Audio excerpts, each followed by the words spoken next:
Effectivement, donc j'ai reçu des photos et des vidéos de cette rencontre d'Oumar Mariko avec 17 otages maliens et en la présence d'un des otages chinois détenus par le JNIM.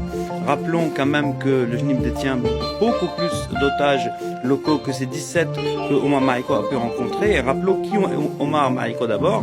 Donc c'est une figure de la politique malienne depuis des décennies. Il est médecin de formation, candidat aux élections présidentielles de 2002, 2007, 2012. Il était député, il était soutien au coup d'État de 2012, puis opposant à l'actuel junte au pouvoir et en exil depuis 2022. Historiquement, il est d'obédience marxiste. Oumar Mariko, il est aujourd'hui à la tête du Parti Solidarité Africaine pour la démocratie et l'indépendance et du mouvement démocratique populaire MDP. Voilà, il a donc pu faire le chemin, c'était le 4 avril, il est parti le 4 avril de son pays pour rejoindre donc le JNIM. Est-ce que d'abord on sait comment vont les otages qu'il a pu rencontrer, Wassim? D'après lui, donc il a quitté son pays d'exil pour rejoindre les territoires tenus par le JNIM au Mali. On a une carte. On va voir sur la carte dans quelle zone il a pu évoluer. Évidemment, il n'a pas donné plus de précision. Le voyage a démarré, donc ce périple, le 4 avril, il a duré jusqu'au 13. Et la rencontre, dont on a les images, donc dans cette zone-là, a eu lieu le 10. Donc ce qui est intéressant, c'est de savoir aussi que les djihadistes en général éparpillent les otages. Ils ne les regroupent pas. Et que ces 17 qu'il a pu rencontrer personnellement ont été regroupés à l'occasion. Donc le JNIM a décidé de regrouper ces gens-là pour qu'ils puissent rencontrer Oumar Mariko.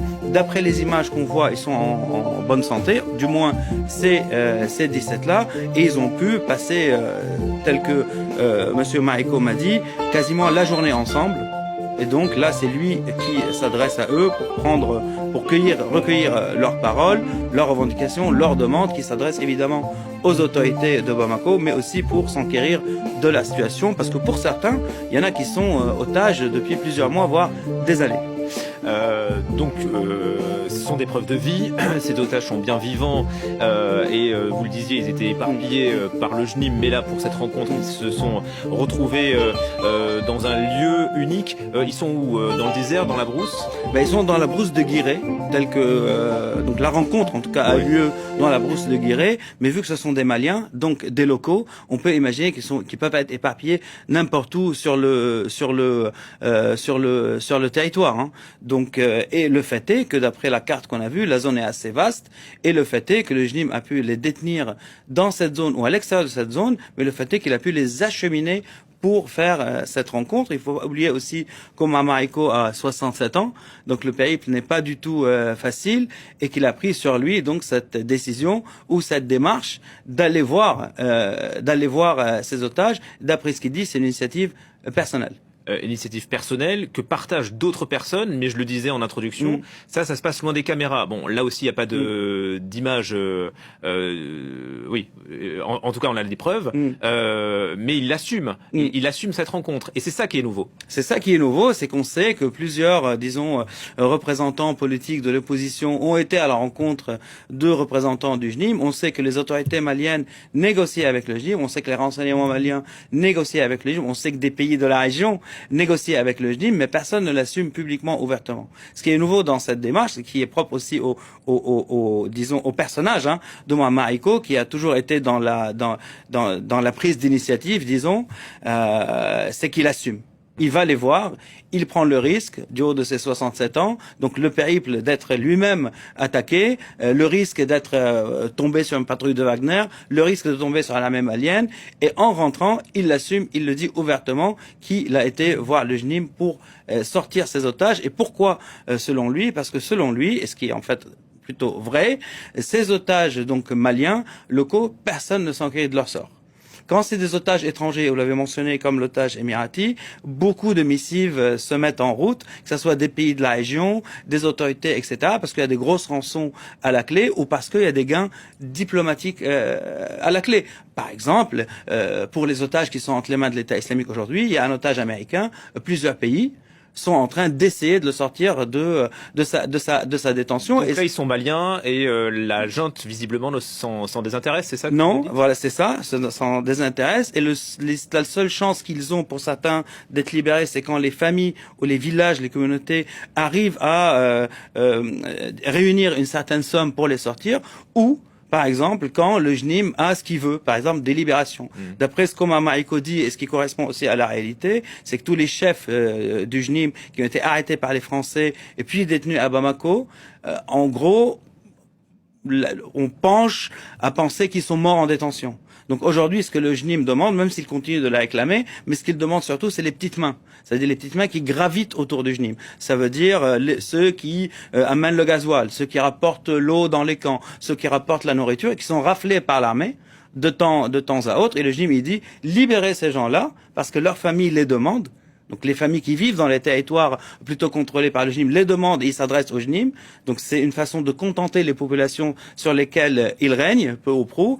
Et d'un autre côté, à ce moment-là, il libérera ces militaires ou même ces, représentants officiels de l'État malien qui détient, sans rentrer dans les détails. Donc les demandes ne sont pas très hautes du côté du JNIM et malgré cela, ces Maliens restent en détention parce que personne ne s'occupe de leur cas. Mais est-ce qu'Omar Mariko a obtenu une promesse de libération de la part du JNIM? D'après ce qu'il dit, il a une promesse d'un geste qui pourrait se matérialiser de la libération de 4 détenus que le JNIM décrit comme prisonniers de guerre, donc otages. 2 militaires, 2 civils.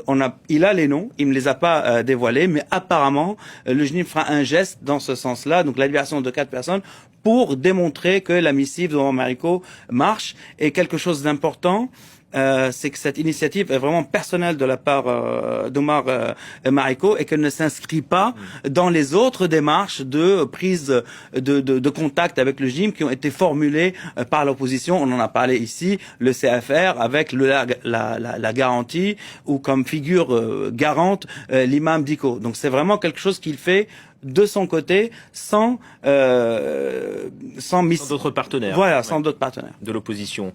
Bon, on suivra bien sûr l'avancée de cette affaire. Qu'est-ce que ça nous dit, cette rencontre, de la situation au Mali, mais aussi de la politique du JNIM?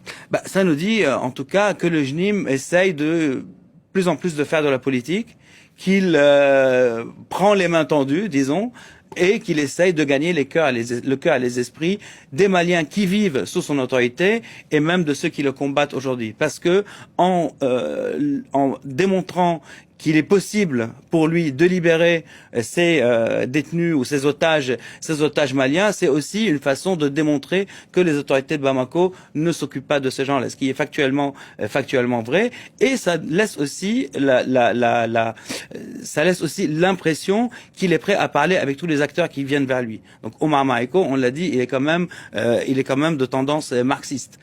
L'imam Diko est ce qu'il est. Donc aujourd'hui, le JNIM s'ouvre à ce genre de négociations. Il fait vraiment les différences entre les otages locaux et les autres. Vous avez parlé des Russes. Il continue de détenir, par exemple, des otages chinois, indiens, égyptiens ou iraniens, mais plus d'otages occidentaux depuis la libération des 3 Italiens. À l'inverse, l'État islamique, aussi au Mali, dans le secteur de Menaka, détient des otages occidentaux, une Suissesse et une Autrichienne pris aussi au Niger dans la région d'Agadez, et aussi un pilote américain pris à 140 mètres, disons, du palais présidentiel à Niamey. C'est une grosse affaire, ce qui explique la reprise de contact américaine avec les autorités de Bamako, ce qui explique aussi que des pays du Moyen-Orient, des pays du Golfe, certains, essayent de faire la missive avec le JNIM dans ce registre-là, une missive arrêtée par la guerre contre l'Iran. Comme quoi, tout est lié, mais qu'il y a des initiatives pour sortir ce pilote américain parce qu'il est américain. Et encore une fois, les Maliens sont délaissés pour certains depuis des années parce qu'il n'y a personne pour prendre leur cas en considération. Et là, aujourd'hui, Omar Mariko prend cette affaire en charge.